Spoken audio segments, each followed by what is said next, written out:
Welcome to the Coast to Coast podcast, brought to you by Play Picks and the Lines.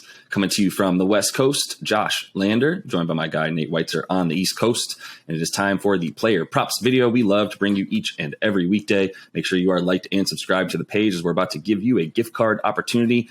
Do need to be subscribed to the page to be eligible to win that. So we'll offer up that prop here in just a minute for you.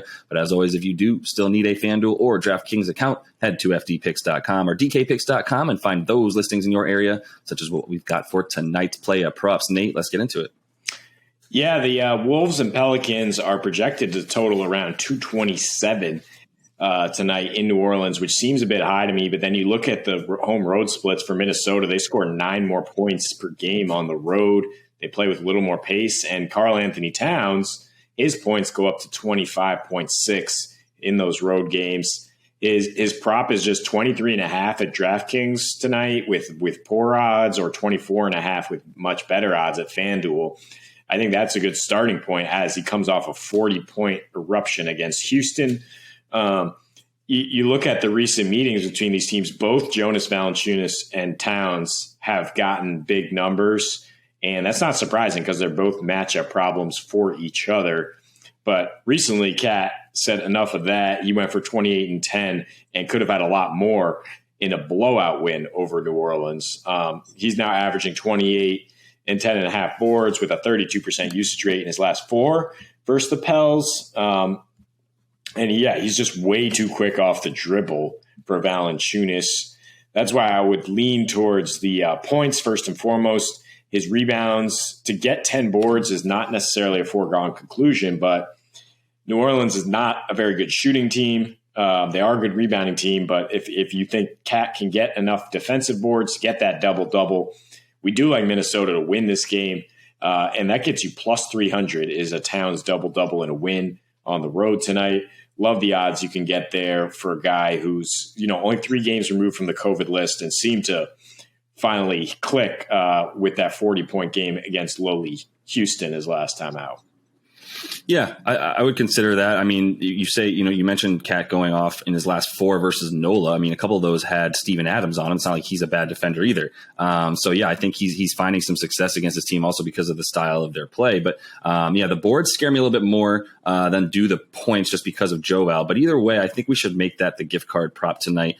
Make Karl Anthony Towns' points and rebounds combined. That is the prop. So make sure you are liked and subscribed like this video, subscribe to the page, and then jump in those comments and let us know his combined points and rebounds for Karl Anthony Towns.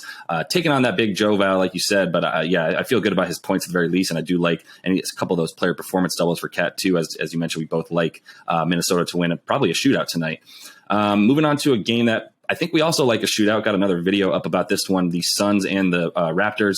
I'm looking at Pascal Siakam in this one, and mostly he's been a matchup nightmare for Phoenix. You mentioned in the video Cam Johnson, pretty good versatile defender there, standing at almost 7 feet tall and can actually move his feet, but he's not playing tonight. Big detriment for Phoenix on defense against a guy like Pascal, who in his last 4 has averaged 32, almost about 10 boards, 9.8 boards, with an 132 individual offensive rating and about a 30% usage rate. So I like his points first and foremost tonight. I don't love his ancillary stats quite as much. Those rebounds, it's actually 8.5 is about even money for him, which is, pretty telling in terms of it's not necessarily a foregone conclusion that he gets those rebounds against a really good shooting Phoenix team who's efficient as hell, as we all know. As soon as Chris Paul comes in on your team, you are an efficient NBA offense.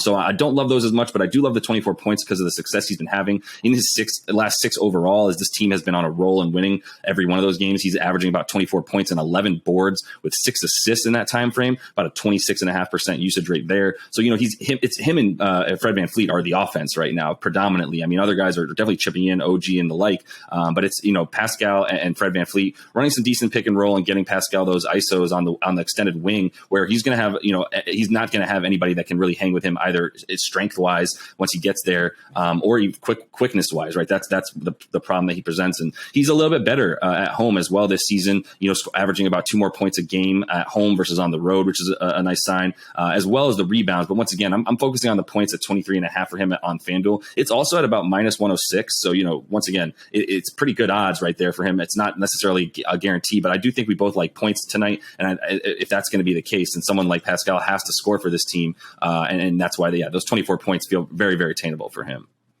Yeah, I mean, you can't bet minutes as a prop, but if you just follow his minutes, they're crazy. He's played at least 40 minutes in 6 of his last 9, at least 35 in any game that's been close. He sat against the Spurs and still only came up 1 rebound or assist shy of our prop that night. So when he's been playing, Nick Nurse when the games are competitive, Nick Nurse is not taking him off the floor for good reason. I mean, he's at least a +11 in all of their wins here. And he has been piling up some huge rebounding numbers. So I think if he plays 40 minutes, he can still get to 36.5 PRA for sure. But I agree with you that the points are the starting point for a guy who just is in attack mode nonstop and has had a lot of success his last 4 against Phoenix, as you mentioned. Nikola Jokic, old reliable here. His points and rebounds props aren't really that high as he continues to roll on with at least 40 combined in 7 of his last 8.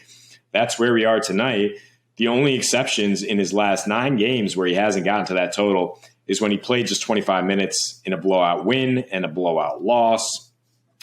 In that span, he went for 26 and 22 against the Clippers, now averaging 28 and 18 in his last 2 against the Clippers with a very high usage rate. I mean, his usage rate is 34% since the start of December, where he's averaging 25.5 points and 15.5 boards, just old reliable, as I say there.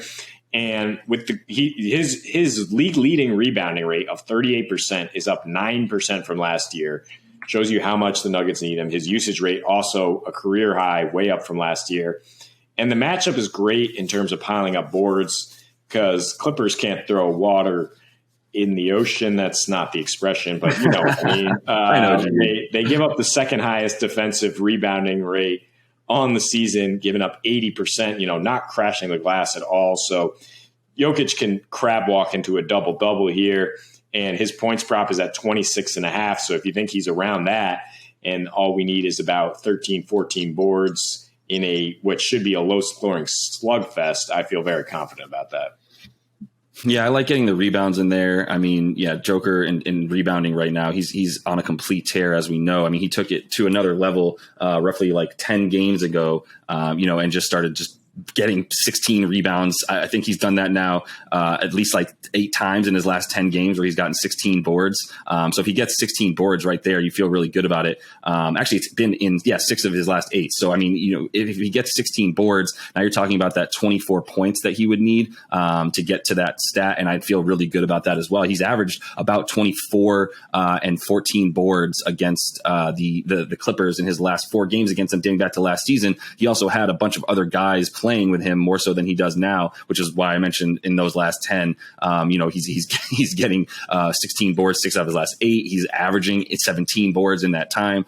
So you feel really good about that. That's where you start. And like you said, the Clippers are a slugfest right now. And if they're, look, I love Marcus Morris Sr., but you put him on Joker and you're talking about another 100 pounds. Maybe he'll be mad about his brother Markieff still, but it doesn't really matter to me. The last time Joker played Markieff as well in the Heat after injuring Markieff, he still came back out and he doesn't care. He came out with another double-double and 16 boards. So I feel really good about all of that tonight for him. And, so I think we also really like Denver to win that one. But last one for us here, Nate, I'm going to go under on Nikola Vucevic taking on Detroit, who won recently against the Utah Jazz and seem to be a decent team at home, but still not really worried about them. They've got 9 wins on the season. And it's honestly because they're so bad and the Bulls are at home that I don't really think Detroit's going to be hanging around too long in this one. And that's why I also don't think Chicago's going to need to play its starters very much. So you look at Vooch and his points and rebounds combined, 29.5. So he needs to get to 30.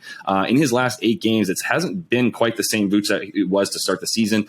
About 17 points a game that time with a really good offensive rating. But in his last two versus Detroit, he hit his total and when he got over 36 minutes on his player props there, but his efficiencies were awful. His offensive rating in the last two versus Detroit, 87 and 81. And you look at what, Chicago is going to look to do tonight against Detroit and run against them, more pace and space now that you have Lonzo Ball back in the lineup. And the fact that they're minus 14, like I said, you really got to worry about that blowout factor against Detroit, who the last time that they won, they beat Milwaukee, and then they came out the very next night, put up about 78 points in that game and lost by almost 30. So I think we can expect another dud from Detroit after a win that maybe they shouldn't have. Somehow they creeped it out, obviously, without Rudy Gobert and the Jazz. But I think Vooch tonight is going to do okay while he's in. He's not by any means going to be close to the focal point, and then I don't think there's going to be much time for the starters in the fourth quarter. Yeah, you nailed it with his usage rate dropping to 22% over his last 8, and they've only had Ball back for those last 3 games, but the Bulls would love to play, guard-heavy lineups, force the other team to go small so that they can truly just torch them with that leading offense. Their defensive rating has been pretty poor recently, and they're both these teams are bottom 10 in rebounding, but Detroit doing a good job of limiting offensive rebounds. Now they got Beef Stew back, Isaiah Stewart, so I think they can at least keep Vucevic away from like a 16 rebound game, which is basically what you would need in this situation, because we're not expecting him to score all that much given his usage rate. Absolutely. Yeah. I'm feeling good about that under for tonight. And that is all the time we have for you on this one. Make sure to like the video, subscribe to the page, check out the other couple of videos we have, and do let us know about that gift card prop we gave you earlier in terms of Karl Anthony Towns, his points and rebounds combined. Throw that into the comments after you've liked and subscribed. And until we see you next, happy betting.